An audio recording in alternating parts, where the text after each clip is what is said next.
Hello, friends. This is Music Man from his man cave, and today we're going to talk about giving.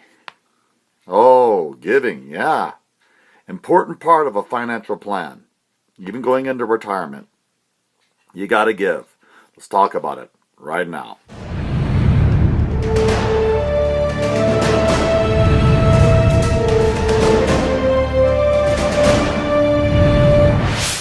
So, why? Why do you need to give your money away? What's the point in that? Why not just hoard it all up, build bigger barns and such, and have a lot of money just sitting around? Well, I don't want to get spooky here on you, but it's a spiritual thing. It'll make you sick. If you don't give, it will make you sick. Okay, you show me a generous person, and I will show you a content person. This ties into that, when is enough enough? I have 8 million. I don't feel secure. I don't feel like it's enough.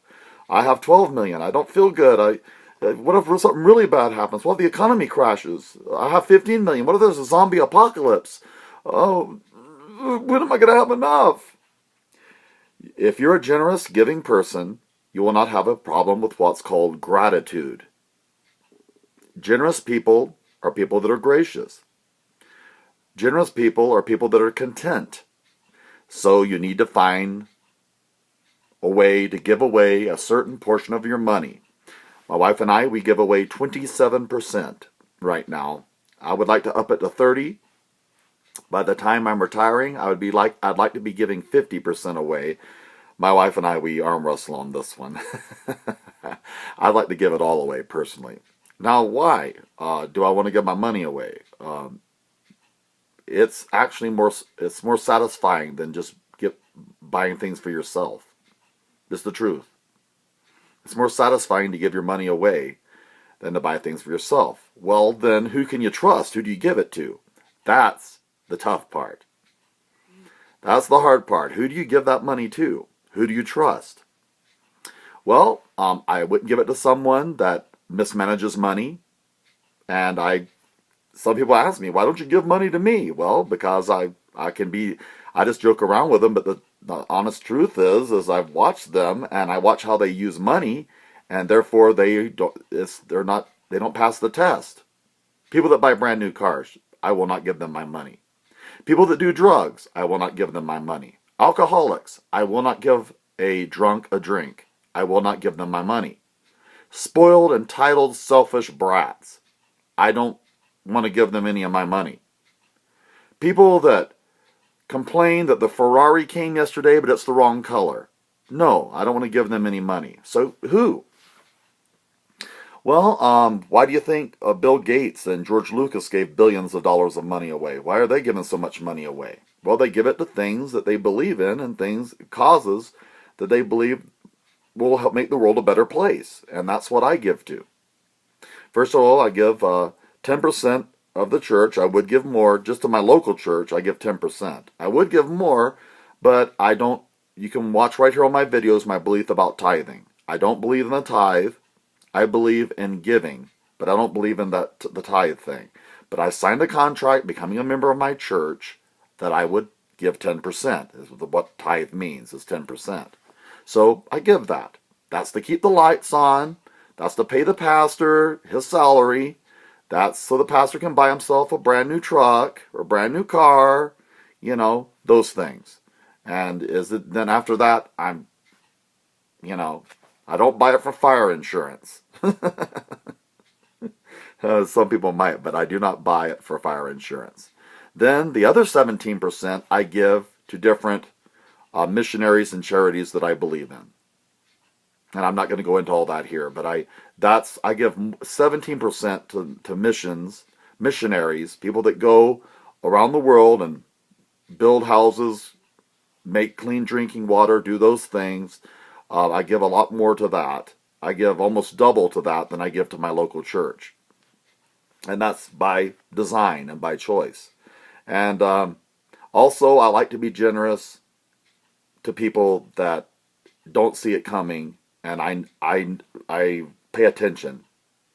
to what's going on in their life, and um,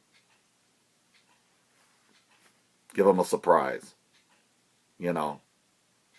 But I won't give to someone that's sitting there telling me that they're broke and they have a smartphone. No, I won't. I won't buy. I won't give money to someone that's leasing a car. I'm not going to. No, absolutely not. I'd probably give them a meal, but I'm not. I'm not going to give beyond that.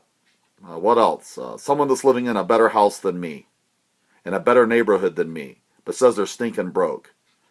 All they need to do is make some changes, some life choices, and they will be better off than me. They're just making bad financial decisions. So no, I'm not going to give them any of my money. There's no reason. Or actually, it's God's money, and I'm the steward. But I don't feel like it's good stewardship for me to give them money if they're making bad decisions. I don't like giving money to people that spoil themselves and their children. That they're raising spoiled brats to get everything and anything that they want. I really don't want to give any money to people like that. People that eat out every night. They don't deserve anything from me. You know, like I said, I don't mind giving a little bit here and there, helping people like that out a little bit, but majority of my giving, I try to stay away from people like that. I don't give to panhandlers. I'd rather take them to the mission, because most panhandlers are there by choice. This has been proven. It's a scientific absolute. Oprah Winfrey embarrassed herself with a show called Reversal of Fortune. Watch Reversal of Fortune right here on YouTube. And so I'm very, very selective, and I'm very, very strategic about who I give to. Because like I said, there's a lot of people out there that they don't really want to change, and they don't want to start making better decisions. They want you just to give them something. Write a check for $5,000. And then basically what you're doing is you're an enabler. And you don't want to be an enabler. You don't want to cause them more harm because you bail them out. They need to learn the same hard lesson that I did. And that is, it's not going to be easy, but you can dig yourself out of this. And then there's a lot more satisfaction in life. Okay? And if they're doing really well, and they've changed their life, and they're doing really well, and they're almost done, and yeah, help them out then. If you see that they're making strides to improve and to do things the intelligent way, you want to jump in and help them? Absolutely. Your kid saved up a certain amount for a house and you want to add to it? Yeah, I believe in that. And your kid has proven to be an intelligent, reasonable kid that's not entitled, not a selfish, spoiled brat. Yeah. You know, if your kid needs help with car repairs and they're just going through a bad time, and so you have to weigh those things out. But I still stand that most people are not hurting. They're making bad choices. And that's where I just not going to do it. But you need to be a generous person. You need to give. By the time hit my max years, I get my master's degree and move into my 50s, I would like to be the most generous I've ever been in my life. I'd like to up my generosity. Especially to people that love God. Anyway, there's my advice on giving. Find something that is good, that's not a scam. That's the hard part too, finding something that's not a scam. Is my church a scam? Possibly. How do you deal with that, Ted, knowing that the pastor could be driving like you, an older car and still a reliable transportation, because he goes out and buys himself a brand new car? That's their business. That's not mine. I agreed to give 10% to keep the lights on at the church. I didn't agree to give 10% to let people go on trips and pamper themselves.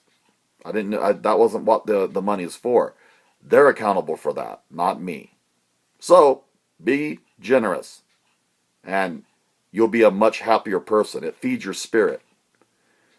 You'll feel more carefree and lighthearted than the serious people that are always pinching every penny and they won't give anything away. If you're going to be generous to your kids, be generous to your kids at strategic points in their life while you're alive. Don't wait until you're sick and on your deathbed to finally help your kids out. That's what I think. If your kids are making wise decisions, I always have to say that. If my kids turn out to be spoiled brats that are they're going to dumb financial university and they're using credit cards and they're buying new cars, I ain't helping them. I'm out. I'm done. Anyway, talk to you some more. Bye.